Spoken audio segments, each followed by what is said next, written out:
John Rocha. Thank you so much for click and play on this video here on the Outlaw Nation channel. You know, it's a joy to get to interview people in the business, get to talk about their current projects, and sitting down today with cinematographer Gabriel Beristain to talk about his work on Black Widow was certainly a joy. He's a Mexican cinematographer, so for me as a Latino, just championing the fact that he is a director of photography for this movie. He had done a number of projects for Marvel, a number of other films and television shows, Agent Carter, Iron Man, what have you, as a additional photography guy and a director of photography for Agent Carter on some of those episodes. But this is his first Marvel movie where he is the sole director of photography, so we got a chance to sit down and talk about his process, when he came on to work with Cate Shortland, and what it was like working with her, and what influenced the composition of his shots and the color palettes that he used. So sit back, relax, enjoy this interview, and please hit a like on this, leave a comment down below, subscribe to the channel, and hit that bell button as well, and come aboard the Patreon as well, patreon.com/John Rocha, and have fun with our crew over there on the Outlaw Nation. All right, enough jibber jabber from me. Enjoy this great conversation with Gabriel Beristain. Hey everyone, welcome to the Outlaw Nation. I'm very excited to have a renowned cinematographer who's doing his first Marvel movie as a director of photography, Gabriel Beristain. Gabriel, how are you? How are you feeling? I love the glasses. Oh, thank you so much. I appreciate it. And you know what you say, izquierda and derecha. Yo sí tengo my eyes. Thank you so much. That's great. Yep.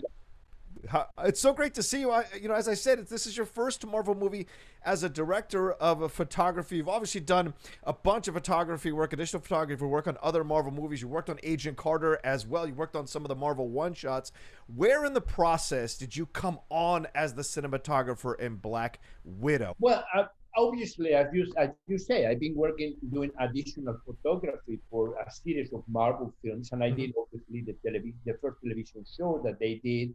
That was Agent Carter and the White Shots, etc. I've been in the Marvel universe for a long time, which has been ironically something that it was not very good to me, because directors who come to do directing for Marvel, they want to either bring the guys that they know each other, or that they know the people that they have worked with. So when Marvel suggests my name, they see, oh no, he's a Marvel guy. So, and yes, and I am a Marvel guy. Right. The only situation that I don't live by Marvel. Marvel doesn't pay me. I mean, I'm a director of photography and I do everything. Right. As I said, I'm the director of photography. I'm the Mexican director of photography that works outside Home Depot. So you need to, I will be there for you. I have the capacity to do the most serious intellectual films. Right. I did with my first film, Caravaggio, in England. Right. As I do have the capacity to do a visual effects extravaganza. So when it was the need to, when Black Widow came and Cate was a bit more open to receive that suggestion, and she was at the beginning, she was a bit wary. She said, "Are you sure that you are going to be working for the Marvel interest?" And I said, "Yeah, exactly." Okay. And I think through the process, I proved to her that fundamentally, I am an artist and I'm a film technician, and I don't depend on Marvel. But I do try to work for my director, for the vision of my. Well, speaking of that, how collaborative was the process once you said, as she said, she became a little less wary? Because you've spoken about one of your idols is Greg Toland, who, of course, was a cinematographer for Citizen Kane, had already been established, and a new director like Orson Welles coming in. He wanted to learn from him. This is the first big movie for Cate Shortland. She'd done a number of smaller films. I love Somersault. What was that process like with working with her? How collaborative? What did you learn from working with her, the way she wanted to use the camera? Well, I think that's exactly very important for us, was to really get to know each other, and me trying to be part of the whole process that Cate was immersing herself. Yeah, was immersing into that world, and it had to be protected. It had to be no guide, but at least just make sure that all those big lords, the visual effects, the stone people, every department that creates the greatest spectacle of Marvel, we're going to understand what Cate was doing. The reason why Cate was there is because this film was going to speak very strongly to the emotional, to the emotion of the emotions of the audience. Right. It was not going to be the typical Marvel film that you can just immerse yourself in the action and that's the end of it. No, here you have to think and you have to, okay, there are issues and there are issues and there's a language that we need to try to understand. Yeah. What I did, and jokingly, I said to her, I'm the hand of the queen. So I'm gonna be there. I'm gonna basically be with you and making sure that everyone that has got the absolute best intention to create the spectacle of Marvel, understands that this film is special, and that is special because you are speaking to the emotion. Yeah, I very much enjoyed that, and that certainly came through in the scenes you shot. One last question here.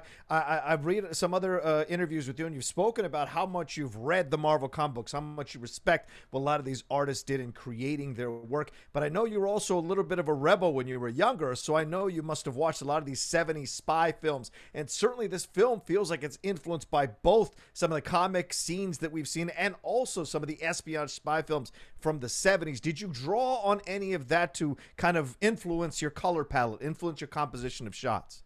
Oh, absolutely, absolutely. First of all, as you say, my respect to the artistry of all the comic book artists that created the Marvel universe, the Stan Lee, the Kirby's,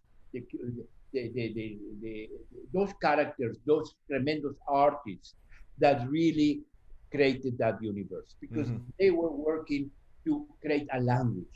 And a language that it reminds us nowadays that film language needs to recoup the capacity to tell stories with our language. Film is not about recording a play. It's not about recording a radio play. Film has got a language, and a language that we need to be very proud of. That's why Marvel films, in that respect, are representative. Not only are representative because they speak to the collective dream, but they're representative because they use the most pure film language. They are not apologetic about it. Right. They are not apologetic. We use composition, we use color, we use the strength of the film language to tell the stories. And as they used to be, the men bills, when they used to really, really use the cameras were characters within the film. They were not recording external instruments. No, the camera was there. And the lighting was also telling the story. Every element there was a storyteller. Yeah. And that's what Black Widow hopefully is doing for us. Every element there, the technical, artistic element, is a storyteller. Well, it absolutely comes through. I love the movie. I've seen it 3 times now, and I have to tell you, your work is incredible in the film, and you are telling stories as well within the compositions of your shots and the colors that you're using. So, Gabriel Beristain, gracias. Thank you very much for this interview, for taking the time to talk to us about Black Widow, which is out now for you to go watch. Thank you very much. Thank you. Thank you very much. All the best.